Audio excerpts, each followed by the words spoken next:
मैं स्वयं ईश्वर हूँ। एक था भिखारी।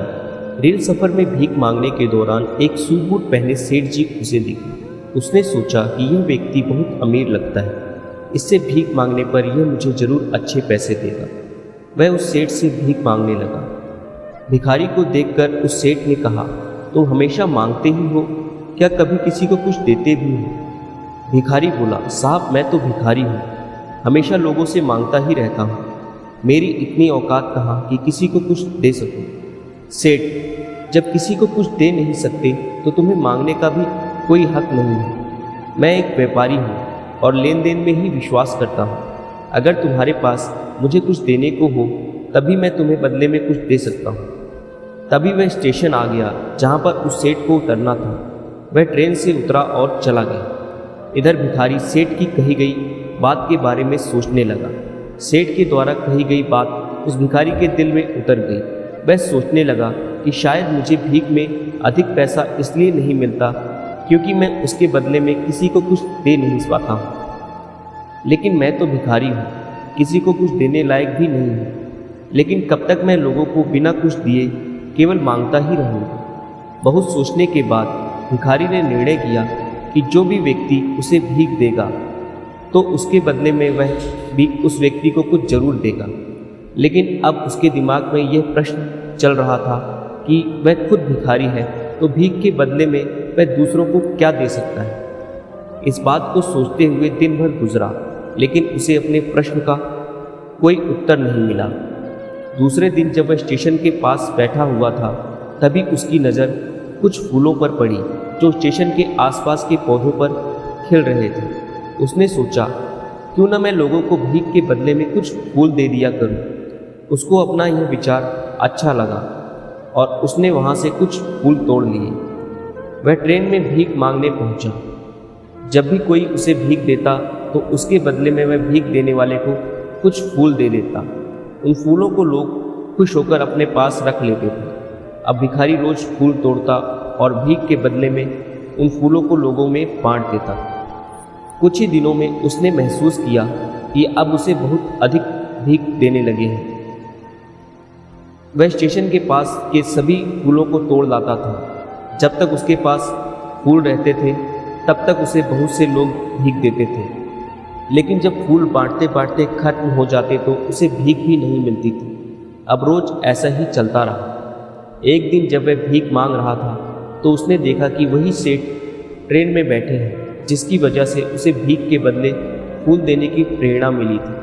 वह तुरंत उस व्यक्ति के पास पहुंच गया और भीख मांगते हुए बोला, आज मेरे पास आपको देने के लिए कुछ फूल हैं, आप मुझे भीख दीजिए, बदले में मैं आपको कुछ फूल दूंगा। सेठ ने उसे भीख के रूप में कुछ पैसे दे दिए और भिखारी ने कुछ फूल उसे दे दिए। उस सेठ को यह बात बहुत पसंद आई। सेठ, वाह क्या बात है, आज तुम भी मेरी तरह एक व्यापारी बन गए हो। इतना कहकर फूल लेकर वह सेठ स्टेशन पर उतर गया। लेकिन उस सेठ के द्वारा कही गई बात एक बार फिर से उस भिखारी के दिल में उतर गई। वह बार बार उस सेठ के द्वारा कही गई बात के बारे में सोचने लगा और बहुत खुश होने लगा। उसकी आंखें अब चमकने लगी। उसे लगने लगा कि अब उसके हाथ सफलता की वह चाबी लग गई है जिसके द्वारा वह अपने जीवन को बदल सकता है। वह तुरंत ट्रेन से नीचे उतरा और उत्साहित होकर बहुत तेज आवाज़ में ऊपर आसमान की ओर देखकर बोला, मैं भिखारी नहीं हूँ, मैं तो एक व्यापारी हूँ। मैं भी उस सेठ जैसा बन सकता हूँ, मैं भी अमीर बन सकता हूँ। लोगों ने उसे देखा तो सोचा कि शायद ये भिखारी पागल हो गया है। अगले दिन से वह भिखारी उस स्टेशन पर फिर कभी नहीं दिखा। एक वर्ष बाद इसी स्टेशन पर दो व्यक्ति सूट बूट पहने हुए यात्रा कर रहे थे। दोनों ने एक दूसरे को देखा तो उनमें से एक ने दूसरे को हाथ जोड़कर प्रणाम किया और कहा, क्या आपने मुझे पहचाना? सेठ, नहीं तो, शायद हम लोग पहली बार मिल रहे हैं। भिखारी, सेठ जी आप याद कीजिए, हम पहली बार नहीं बल्कि तीसरी बार मिल रहे हैं। सेठ, मुझे याद नहीं आ रहा, वैसे हम पहले 2 बार कब मिले थे? अब पहला व्यक्ति मुस्कुराया और बोला, हम पहले भी 2 बार इसी ट्रेन में मिले थे। मैं वही भिखारी हूँ जिसको आपने पहली मुलाकात में बताया कि मुझे जीवन में क्या करना चाहिए और दूसरी मुलाकात में बताया कि वास्तव में कौन हूँ। नतीजा यह निकला कि आज मैं फूलों का एक बहुत बड़ा व्यापारी हूँ और इसी व्यापार के काम से दूसरे शहर जा रहा हूँ।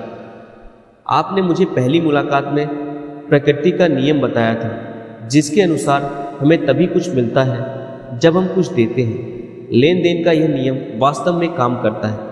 मैंने ये बात बहुत अच्छी तरह महसूस किया है, लेकिन मैं खुद को हमेशा भिखारी ही समझता रहा। इससे ऊपर उठकर मैंने कभी सोचा ही नहीं था।